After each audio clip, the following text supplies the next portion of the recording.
இந்த சார பாம்புகளை அழிக்க கூடாதுப்பா அப்படின்னு பெரியவங்களும் விவசாயிங்களும் சொல்றத நம்ம எல்லாருமே கேள்விப்பட்டிருப்போம். இந்த சார பாம்பு ஆபத்தானதா இல்ல இது மனுஷனோட உயிரை எதுவும் எடுக்குமா என்ன இப்படின்னு நீங்க கேட்டீங்கன்னா உங்களுக்கான பதில் தான் இந்த வீடியோ. இந்த சார பாம்புகளுக்கு காமன் ராட் ஸ்னேக்ஸ் அப்படி இல்லைன்னா இந்தியன் ராட் ஸ்னேக்ஸ்னு பேர் வச்சிருக்காங்க. இதோட விஞ்ஞான பெயர் என்னன்னா டயாஸ்கோசா அப்படின்ற பேர் தாங்க. பொதுவாவே இந்த சார பாம்புகள் நம்மள மாதிரியான மனுஷங்கள் எல்லாம் அவ்வளவு சீக்கிரம் கொத்திராதுங்க. இது என்ன பண்ணும்னா விஷமுள்ள பூச்சிகளை தான் இது சாப்பிடுமா. உதாரணத்துக்கு இந்த எலி, மூஞ்சூறு, தவளை, அப்புறம் குட்டி குட்டி வண்டுகள், அப்புறம் குட்டி குட்டி விஷப்பூச்சிகள் இதெல்லாம் தான் சாப்பிடும். இன்னும் சொல்லணும்னா இந்த சார பாம்பு ஒரு மாசத்துல பல டசன் எலிகளை அகற்றும் அப்படின்னு சொல்லியிருக்காங்க. ஒருவேளை இந்த சார பாம்பு இல்லைன்னா என்ன ஆகும்னா எலிகளோட எண்ணிக்கை அதிகமாகும், மற்ற பூச்சிகளோட எண்ணிக்கையும் அதிகமாகும். இதனால விவசாய நிலங்கள் பாதிப்படையும், அப்புறம் நம்ம வீட்டுக்குள்ளே புகுந்து நம்ம கூட சேர்ந்து வசிக்கவும் ஆரம்பிக்கும். இத பத்தி விஞ்ஞானிகள் என்ன சொல்றாங்க அப்படின்னா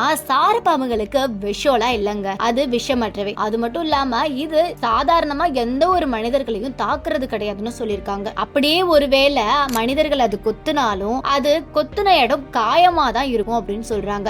அதனால எந்த ஒரு விஷமும் ஏறாதுன்னு சொன்னாங்க. ஒருவேளை அந்த சார பாம்பு கொத்துனா அந்த இடம் இன்ஃபெக்ஷன் ஆகிறதுக்கு தான் வாய்ப்பு இருக்காங்க. ஏன்னா இது இந்த எலிகள், தவளைகள் இந்த மாதிரியான உயிரினங்களை கொன்னு சாப்பிடறனால அதே பல்லோட நம்மளை கொத்தும் போது அந்த உயிரினங்கள் கிட்ட இருக்கிற இன்ஃபெக்ஷன் நமக்கு வர ஆரம்பிக்கும் அப்படின்னு சொல்றாங்க. ஒருவேளை இந்த சார பாம்புகள் உங்களை கொத்துச்சு அப்படின்னா நீங்க செய்ய வேண்டியதெல்லாம் உடனே சுத்தமான தண்ணீர்ல அந்த இடத்த கழுவிட்டு ஒரு ஆன்டிசெப்டிக் மருந்து வாங்கி போட்டுக்கோங்க அப்படின்னு சொல்றாங்க. அதே மாதிரி இன்னொரு ரூமர் ஒண்ணு பரவிட்டு இருக்குல்லங்க, சார பாம்பு கொத்துனா கொஞ்ச நாளுக்கு அப்புறம் கை கால்லாம் நடுக்கம் ஏற்படும் அப்படின்னு சொல்றாங்கல்ல. இதெல்லாம் சுத்தமான மூட நம்பிக்கை. அதனால இதெல்லாம் தவிர்த்துட்டு ஒருவேளை சார பாம்பு உங்களை கடிச்சதுன்னா நான் சொன்ன மாதிரி நீங்க ஆன்டிசெப்டிக்க பயன்படுத்துங்க. உங்களுக்கு இந்த மாதிரி சார பாம்பை பார்த்தோன்னே பயம் இருக்கு அப்படின்னா உடனே அதை குச்சி எடுத்துட்டு அடிக்காம அது பாட்டுக்க இருக்கட்டுமே, நீங்க உங்க வேலைய பாருங்க, அது வேலைய பார்க்கும்.